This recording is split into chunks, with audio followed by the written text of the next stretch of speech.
Hello students, welcome to my YouTube channel The Career Endeavor. Students आज हम आपको class 11th का unit 1 में some basic concept of chemistry है, जिसमें हम टॉपिक डिस्कस करने जा रहे हैं एटम के बारे में। और ये जो टॉपिक है बहुत ही आपको इंटरेस्टिंग टॉपिक है।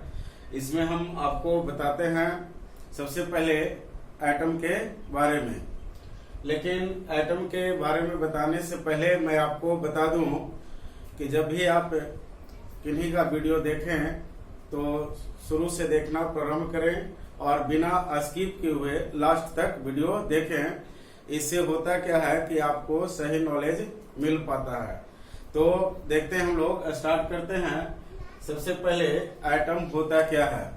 तो एटम मैटर का बहुत ही छोटा पार्टिकल होता है, मतलब smallest particle of matter which can not exist free state in nature but can take part in chemical reaction. That means आप कह सकते हैं कि पदार्थ का वह सूक्ष्मतम रूप जो रासायनिक अभिक्रिया में भाग ले परंतु प्रकृति में स्वतंत्र अवस्था में नहीं पाया जाता हो, उसी को एटम कहते हैं। अब देखिए, अकॉर्डिंग टू ओल्ड कंसेप्ट के अनुसार आप देखें तो एटम दो शब्द से बना है, ए प्लस टॉम से। और ये जो ए है इसका मतलब होता है नॉट और स्टॉम मीन्स होता है to cut. That means atom smallest particle है मैटर का विच इज इंडिविजुअल और not to be cut. That means ये इतना छोटा पार्टिकल होता है जिसको कि काटा नहीं जा सकता है, डिवाइड नहीं किया जा सकता है, अर्थात परमाणु अविभाज्य है। ऐसा ओल्ड कंसेप्ट में बताया गया, जैसे कि जॉन डाल्टन ने बताया था। अब आप देखें, but according to modern concept के अनुसार आप अगर देखें तो an atom can be divided into many particles में इसको हम लोग डिवाइड कर सकते हैं, और जो पार्टिकल में डिवाइड होगा उसको हम लोग सब एटॉमिक पार्टिकल्स कहते हैं। अभी तक के अनुसार नियर अबाउट 36 सब एटॉमिक पार्टिकल्स के रूप में एटम को तोड़ा जा चुका है। अब देखें, in which electron, proton and neutron are the main subatomic particles, जिसमें इलेक्ट्रॉन, प्रोटॉन और जो न्यूट्रॉन्स होते हैं उसको एटम का मेन सब एटॉमिक पार्टिकल कहते हैं। और ये मेन सब एटॉमिक पार्टिकल को ही एक अच्छे पैटर्न में हम लोग बोलते हैं कि electron, proton and neutrons are the fundamental particles of an atom. That means परमाणु का अगर मौलिक कण पूछा जाए तो बताएंगे इलेक्ट्रॉन, प्रोटॉन एंड न्यूट्रॉन। अब हम लोग देखते हैं discoverer of electron, proton and neutron. तो देखें, इलेक्ट्रॉन का जो डिस्कवरर है वो जे थॉमसन है।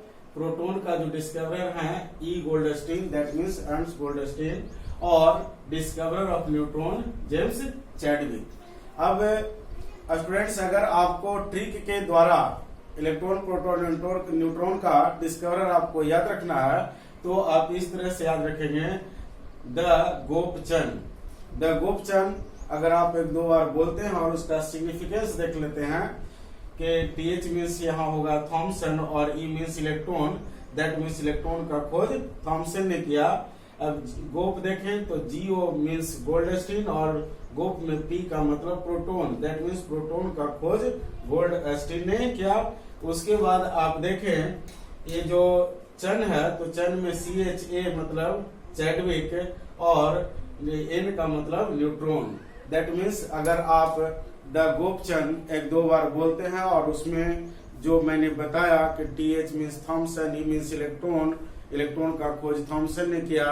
आपको देखे GO मीन्स गोल्डस्टीन, P मतलब प्रोटॉन, तो आपको प्रोटॉन का खोज गोल्डस्टीन ने किया। और चंद में देखे आप CHA मतलब चैडविक और N मतलब न्यूट्रॉन। तो इस तरह से आप इलेक्ट्रॉन, प्रोटॉन और न्यूट्रॉन के डिस्कवरर को आप याद रख सकते हैं।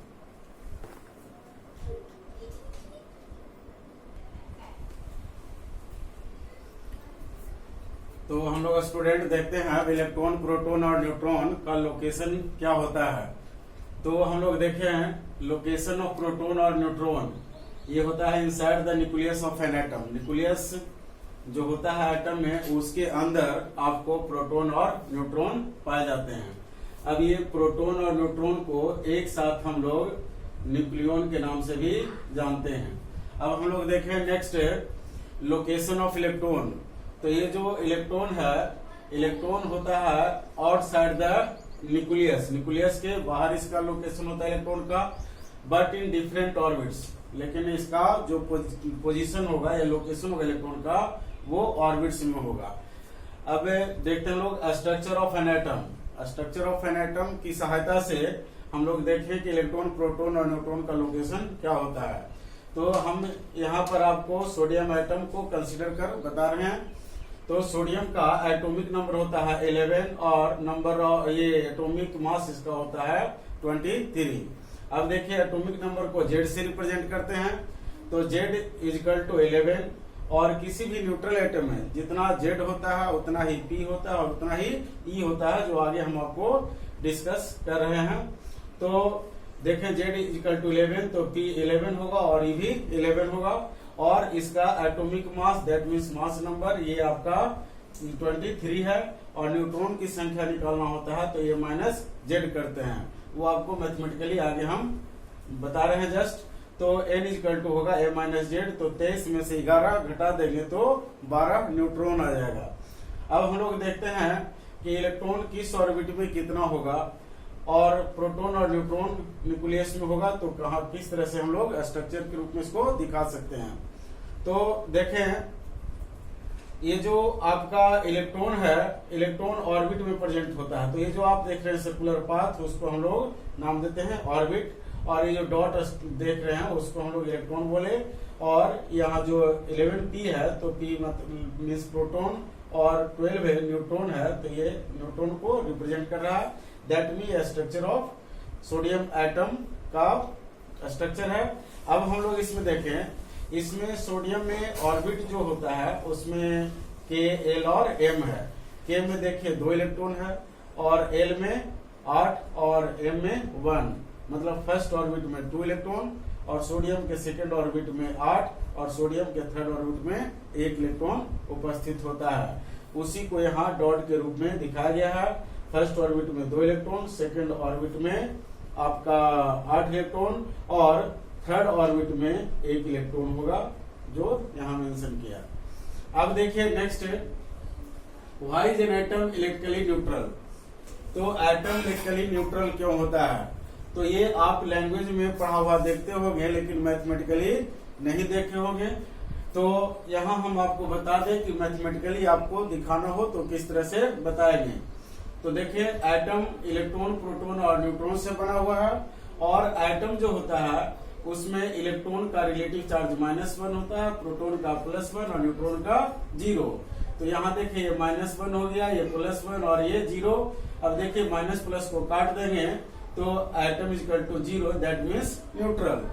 आप ये भी देख सकते हैं यहाँ लैंग्वेज के फॉर्म में, an atom is electrically neutral because it contains equal number of electrons and protons with opposite charge and same magnitude.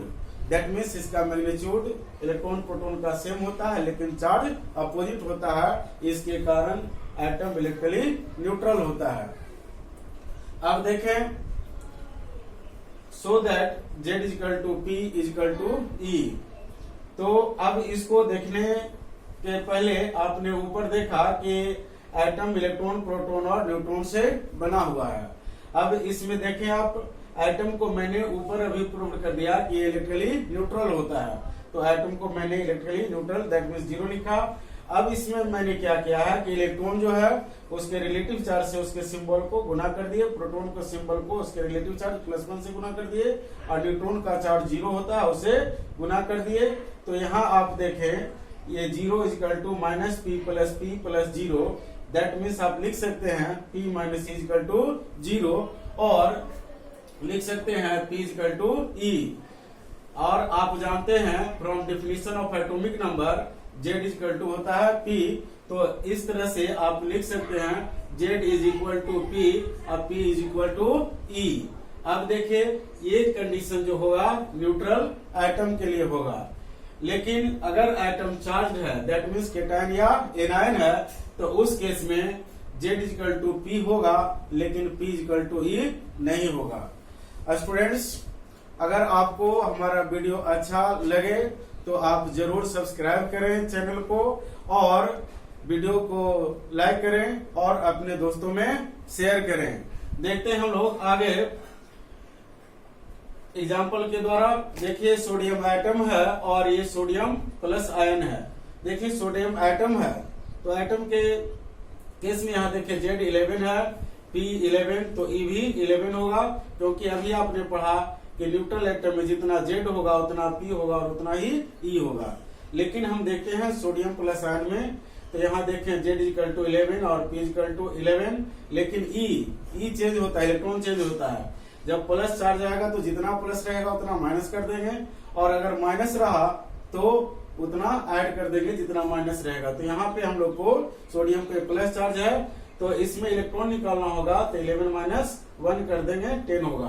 तो देखा आपने यहाँ पे कि सोडियम में इलेक्ट्रॉन की संख्या 11, प्रोटॉन की संख्या 11 और एटॉमिक नंबर भी 11 है और आयन में Z जो है वो 11 और P11 और E जो है 10 है।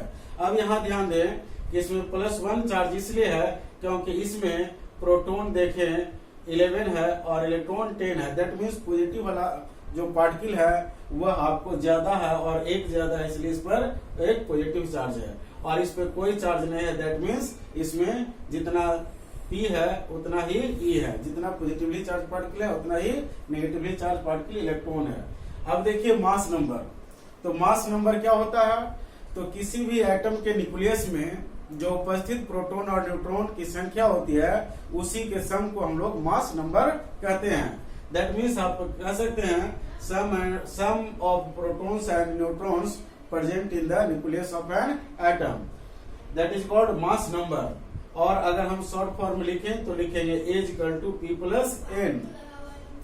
अब देखिए कैलकुलेशन ऑफ न्यूट्रॉन, तो अभी आप ऊपर पढ़ा A= होता है P+N और इसी आप वीडियो में अभी आपने देखा कि Z= होता है P, तो मैंने यहाँ लिखा Z=P।